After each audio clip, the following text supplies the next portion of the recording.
المدايح تفتخر باسم الشجيع وتستوي له، والبشوت الفاخرة تزهر في عين المقامي. ذخر بن سالم عبد الله خلف شيخ القبيلة، سيرة المجد المخلد بالفعول وبالاسامي.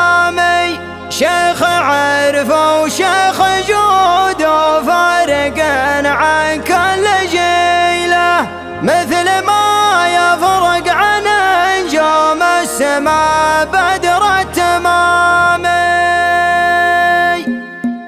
القريحة قدمها التاريخ والوقفة ثقيلة، والضمير يصك باب الصمت ويبث الكلام. فارض الشخصية ملغي نظام المستحيلة، حي والله بالضمير اللي نظامه من نظامي. والهجوس تغصب الابداع في بحر الجزيلة، كانها طرق ما بين الجبرت والزلامي. يلتهم معناها مثل النار في رأس الفتيلة، بين تسخير البيوت وبين الافكار العظامي. الله الله يا الكحيلة، جاك خيال الكحيلة، سيفه المسلول ابو حدين قصص العظامي. كان في عيونه بروق وكان في صدره مخيله، سيلت ضلع الحجاز وعلمنها كل ضامي. ترضى خال بيوته وتوقف لي يصفف مهيله، صفت جنود الملك سلمان في قصر السلامي. قال عاز تنفذه وتشوش وترمى الطويله، من ثقه واخلاص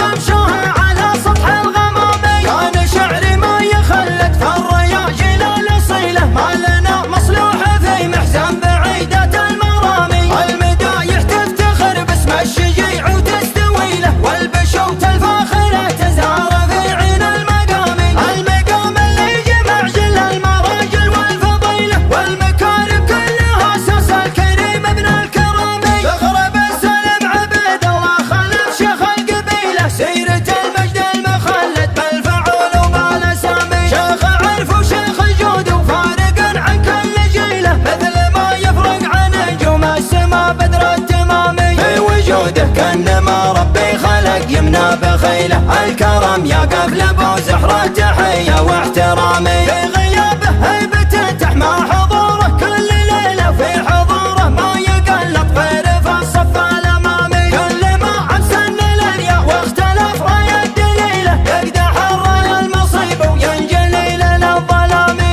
تكلم كلمة مثل المراهيض الصقيله، جامع فصل الخطاب ولابس الحكمه وسامي. فعله اصبح غايه اعلام الفخر واعظم وسيله، واسمه اكبر من طموح المجد وبلوغ المرامي. كل رجل يحفظ المعروف ويميز دليله، قال نعم الشيخ ابو عبد الله الحر القطامي. يضرم العمسان والدله يقندها بهيله، لاجل ياخذ منها فنجاله وهو ما يلامي. وين ابو زهره يقند راسه فعلا جميله، يفعل المعروف وتريف الديار من المضامي. القريحه قدمها التاريخ والوقفه ثقيله، والضمير يصك باب الصمت ويبث الكلام. فارض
كل ما يفرق عن نجوم السما بدر التمامي في وجودك كأنما ربي خلق يمنى بخيله الكرم يا قبل ابو زهرة تحية واحترامي في غيابه هيبته تحمى حضوره كل ليلة في حضوره ما يقلد غير في الصف الأمامي كل ما عسن الأرياء واختلف راية دليله يقدح الراية المصيب وينجلي للظلامي يتكلم كلمته مثل المراهي الصقيلة جامع فصل الخطاب ولابس الحكمة وسامي فعله أصبح غاية إعلام الفخر وأعظم وسيلة واسمه أكبر من طموح المجد وبلوغ المرامي كل رجل يحفظ المعروف ويميز دليله قال نعم الشيخ أبو عبد الله الحر القطامي يضرم العنسان والدلة يقندها بهيله لأجل ياخذ منها فنجال وهو ما يلامي غير أبو زهرة يقند راسه فعل الجميلة يفعل المعروف وتريف الديار من المضامي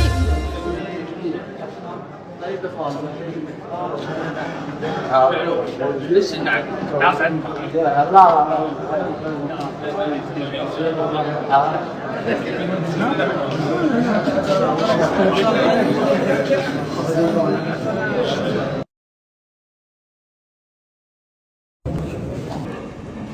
في هذه الليلة السعيدة نحتفل بحضوركم ونسعد بوجودكم لحظة فارقة وساعة كريمة أعلام وأسماء كبيرة جبال أو رجال يشبهون الجبال اللسان يتلعثم حقيقة من حضوركم ووجودكم مقامكم كبير ولا أريد أن أطيل عليكم ضيوفنا المكارم نبدأ هذا الحفل بكلمة تأثيرية من الشيخ شرف الله بن عبد الله الطويلي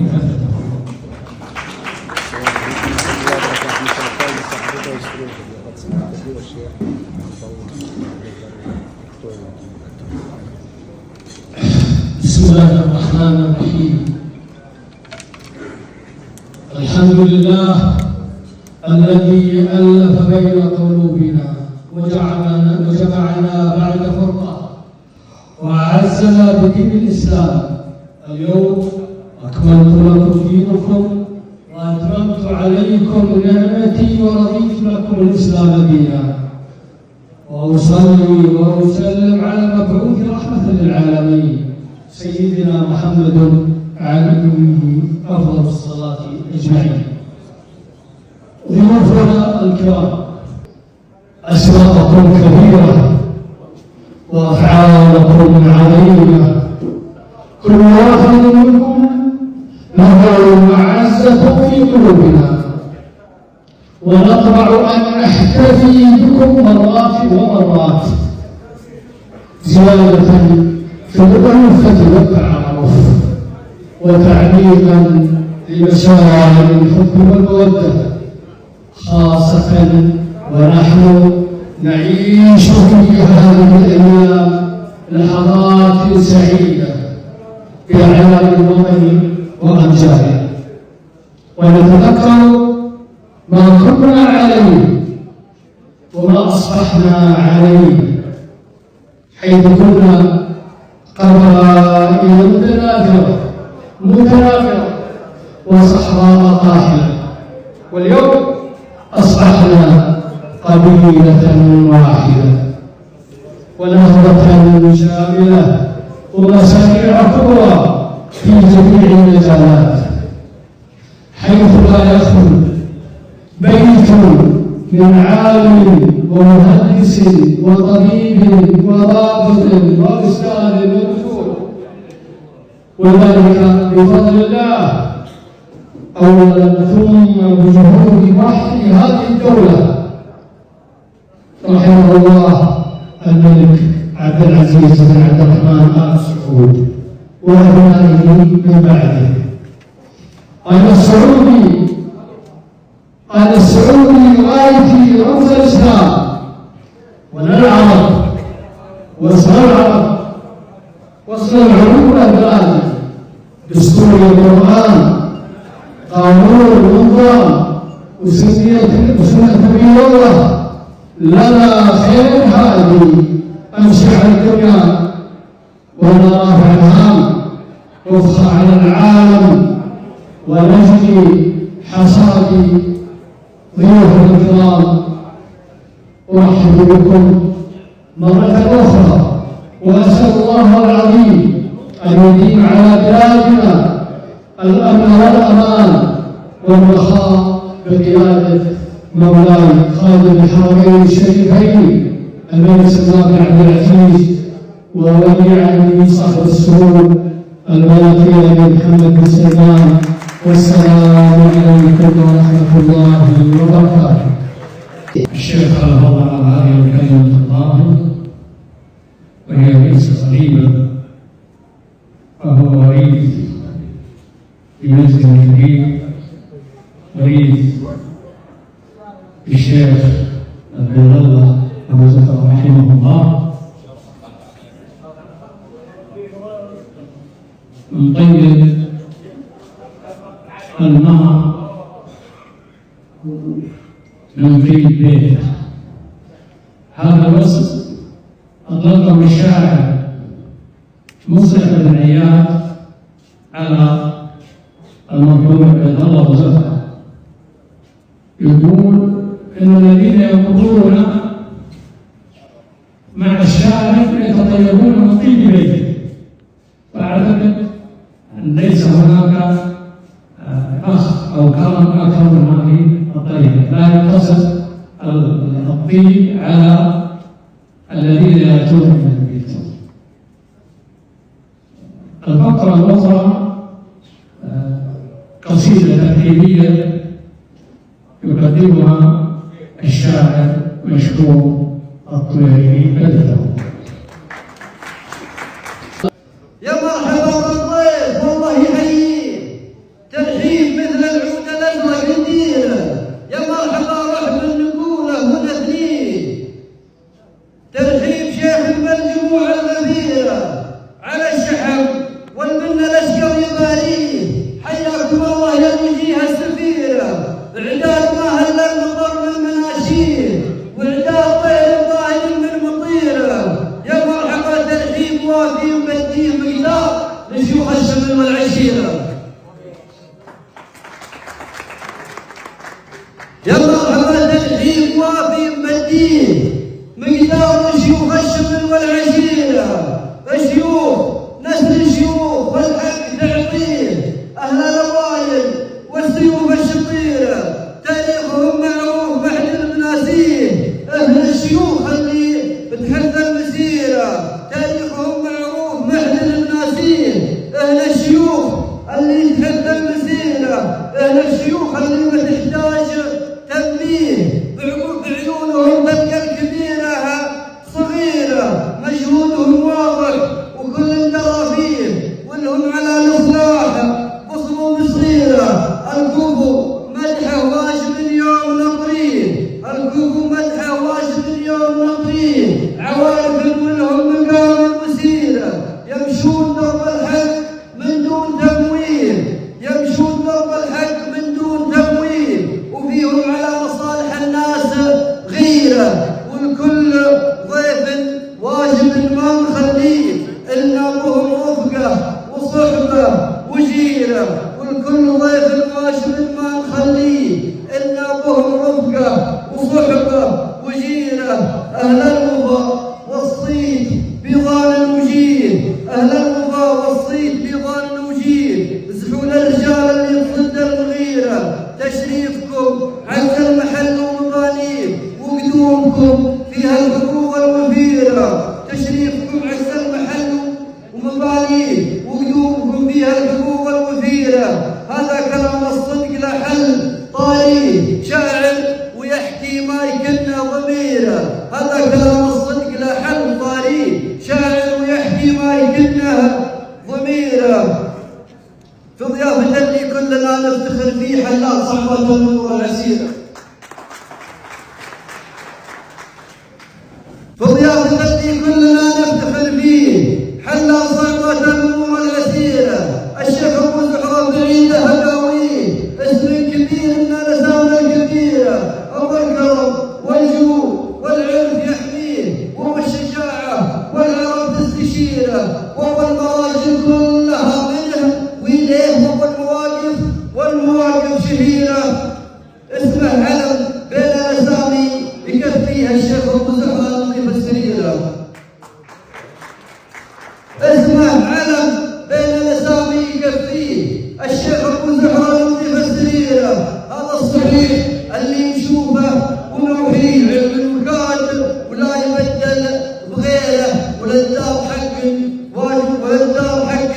والله إنا منو فيه عشنا بخير وغاشيتنا السفيرة، في المملكة عشنا بعزة وترفيه في ظل سلمان ومحمد شويله. أبو فهد بالروح والدم في مدينة المحبوب صدر الجزيرة.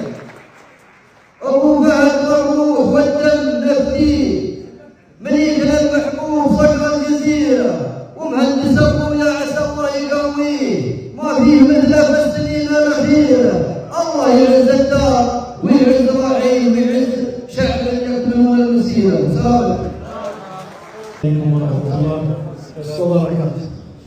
أنا سعيد بوجودي هذه الليلة في هذا المحفل لهذه القبيلة العريقة عند شيخهم الله يبيض وجهه أبو عبد الله، اللي أعطاني فرصة أن يكون لي دور في هذا المنبر. والوقوف أمامكم وشرواكم يعد في تاريخ الشعب. فيها أبيات قليلة في كثير، أبيات قليلة في قبيلة عريقة، ولكنها سلام وكرامة للمجلس، مجلس الشيخ وربعه. وقايلها أنا نيابة عن اللي أنا جيت في معيتهم أخوياي الشيخ سعد بن غنام، الشيخ واسع القب، وسعادة اللواء أحمد الشهراني، وصديقي رجل الأعمال محمد بن متعب المهداني ركن من الحطام في جدة. أنا أعبر عنهم ذا الليل. سلام عليكم زود. سلام تسليمة معزة ونوماس في محفل راقي وفي جمع راقي، في حفل شيخنا مركزه يرفع الراس ملف الجموع الهائلة والطراقي. سلام تسليمة معزة ونوماس في محفل راقي وفي جمع راقي، في حفل شيخنا موقفه يرفع الراس ملف الكتاب اللي عليها طراقي. اسمه خلف الله في الاسم نبراس، ما يخلف الهفوة على كل هاقي. شيخ اللي لكت على كل حساس قاد الجموع المرعبة بالتلاقي. شيخنا اللي اسمه خلف الله في الاسم نبراس، ما يخلف الهفوة على كل هاقي. شيخنا اللي حست على كل حساس قاد الجموع اللي تحب التلاقي. في مقدمتهم يلبس الدرع والطاس ويرقى بربعه في طواله المراقي، من عزوة ما قاسها كل قواس وانقاسها حطوا بسبده عراقي. شيخ اللي لكت على كل حساس قاد الجموع اللي المرعبة في التلاقي، عزوة ما قاسهم كل قواس وانقاسهم حطوا بسبده عراقي. ربعه ثقيف ربعها طويرق متعبة قبة لفراس أهل السيوف اللي تقص التراقي. شيخ اللي لكت على كل حساس قاد الجموع المرعبة في التلاقي، في الصف الأول يلبس الدرع والطاس ويرقى بربعه في طواله المراقي. لعزوة ما قاسها كل قواس وانقاسهم حطوا بسبدها عراقي. ربعه طويرق متعبة قبل فراس أهل الرماح اللي يتفجى التراقي. شيخ ولواء والساس مبني على اساس نسل الشيوخ اللي لهم ذكر باقي. وسلامتكم.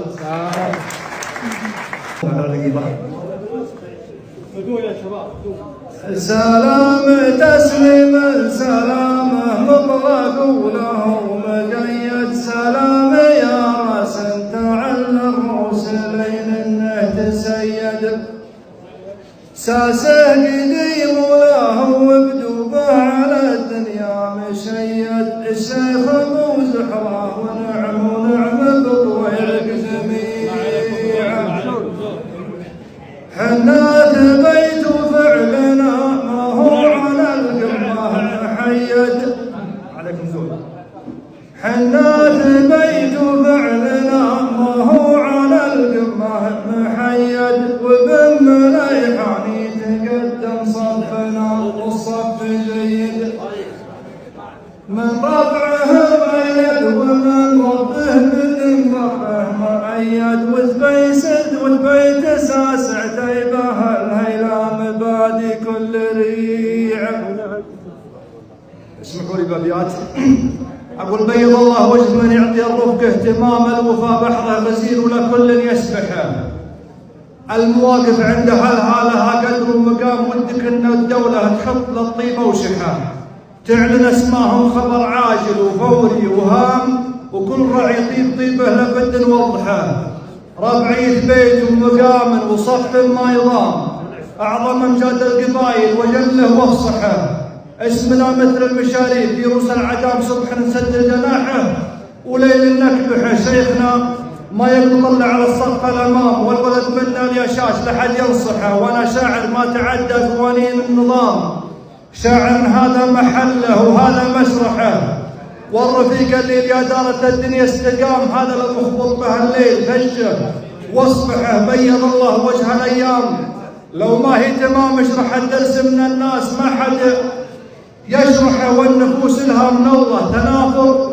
وانسجام والنوايا البيض معها من الله اسلحه الصداقه ذود عود مواردها احيام بينها 10 ومصفر وخلفه والقحه كم غشيم طاح من دون حاجاته وقام يحسب ان الطيب بس سهل الله يصلح وكم صديق للنوايب وللدنيا احزام لو حد ارسله على ضلع جنبي وجرحه وكم صديق جابته المصلحه واقلع وحام هذا لو سجلت رقمه مع الوقت امسحها الصداقه والله ما كلها برد وسلام والجمايل بين اهلها تجاره مربحه والنعم ثين النوايا خفافيش الظلام قلطوا روس المعاريف تحت الاضرحه صحبه اصحاب المصالح كمن مال الحرام وش تدور من صداقه وراها مصلحه والمصالح بين اهلها تفكك والنساء والردي ترى التجارب هي اللي تفضحه يحسب ان المال لا زاد يعطيه احترام والله ان المال يمكن هو اللي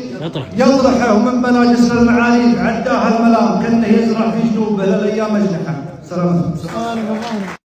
قال ابن في بيت كل يعد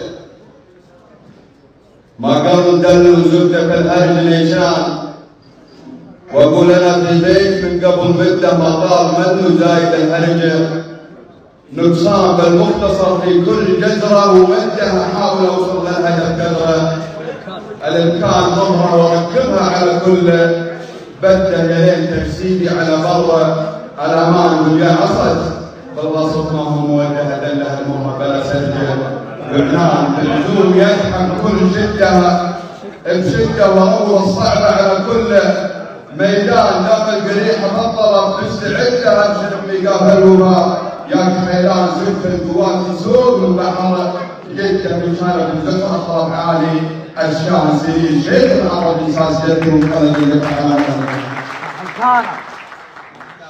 سكت القوات يسوق من بحر جده بشارة الزفر خلط عالي الشان سليل شيخ العربي ساس جده ومخلد الذكرى على مر الازمان شيخ ولوى في كل وجه العز مطروح راس ودرع وحزام مليان شيخ اشتاد بين كل اشد راسي وشامخ كانها درع قام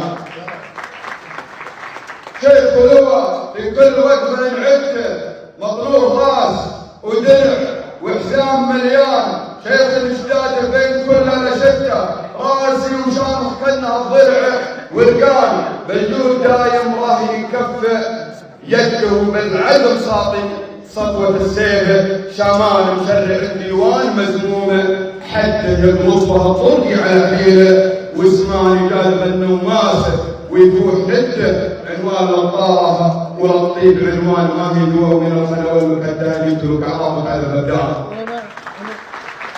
نشرب الديوان مزموم حتى يقربها الطرقي على حين وعثمان يجاد منه ماس وجوه نته عنوان الطاره والطيبه عنوان ما هي دواوين الخنا والمفتح اللي يملوك اعراض وتعرف ابدان قلته بكل النوس يا المسجد استغفر الله من حقوقه الاستاذ هذه حقائق ما لها خطره رد محكوم بالحكم الصباحي للاسمان. السلام عليكم مساكم الله بالخير وأحييكم جميعا. يا لا لا لا لا يا لا لا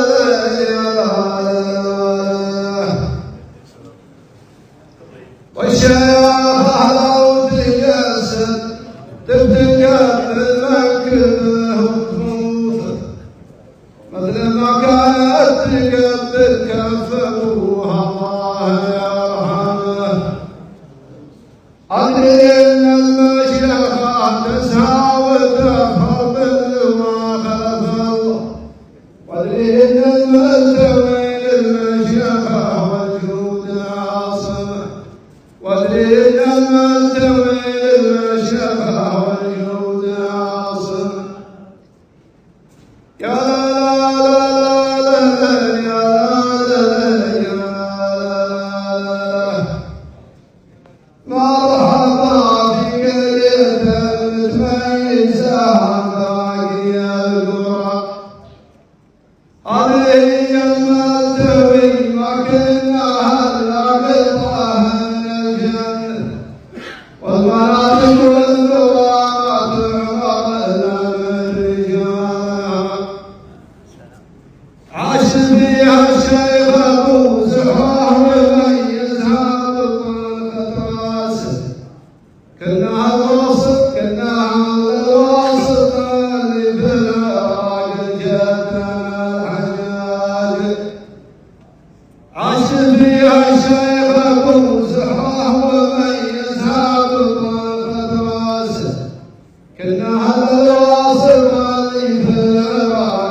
شيخنا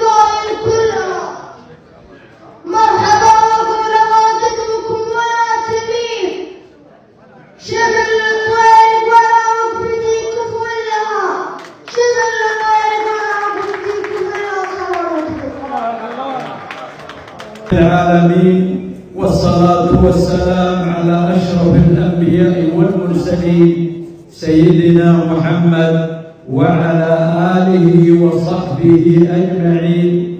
أشرف معلم وخير من تكلم، أصحاب الفضيلة والسعادة، المشايخ والأعيان، جميع الضيوف، السلام عليكم ورحمة الله وبركاته.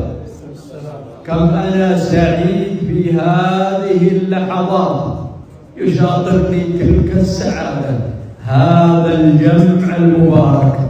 ومبعث هذه السعادة هو حضورنا هذه المناسبة العزيزة على قلوبنا، مناسبة كرم وتكريم، كرم من رجل كريم، وهو سعادة اللواء الشيخ خلف الله ابن عبيد الله الطويلي. ورجال يستحقون التكريم، وهم جميع من حضر في هذا المجلس المبارك. يسعدني باسم ربيع الهيبة الحاضرين أن أتقدم بجزيل الشكر وعظيم الامتنان إلى سعادة اللواء الشيخ خلف الله بن عبيد الله الطويلي وأخوانه على هذا الكرم وعلى هذا الاجتماع المبارك الذي من خلاله تمكنا من مقابلة ومشاهدة والسلام على رجال نكن لهم كل التقدير والاحترام، ويشغلون حيزا من المكان في قلوبنا. إن الشيخ سعادة اللواء خلف الله بن عبيد الله يعد رمزا للقيم والمبادئ والأخلاق والكرم والشجاعة، وهي لم تأتيه من فراغ، بل كسبها من والده بل وراثه الشيخ عبيد الله الذي كان مشهودا له بالصلح والإصلاح. لم يكن إصلاحه مقصورا على قبيلته، بل لجميع من يرتاده الناس يطلبون الصلح ويطلبون المساعدة، فقد كان خير سند وخير معين لهم. فنحن في هذه الليلة المباركة نترحم على روحه الطاهرة.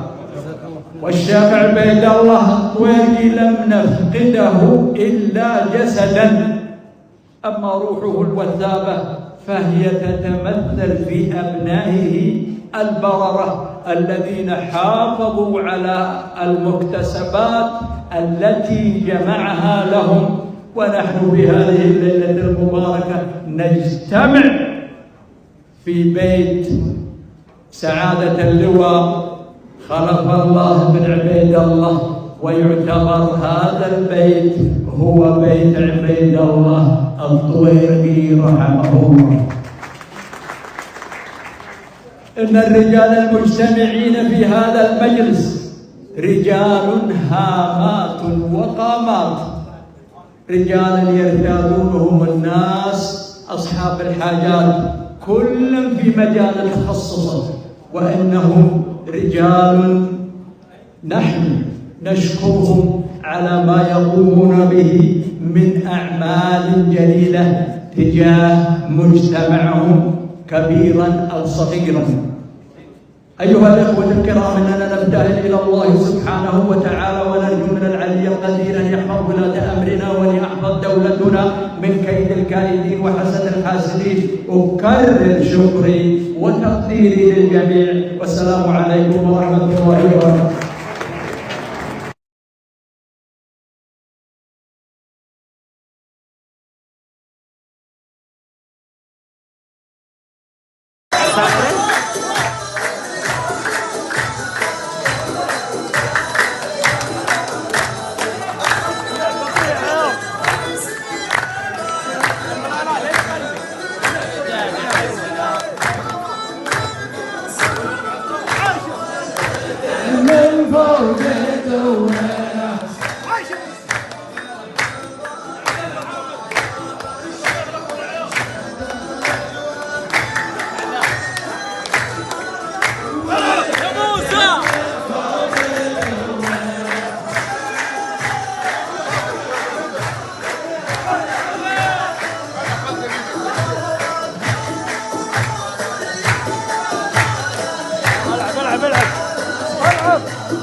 Sen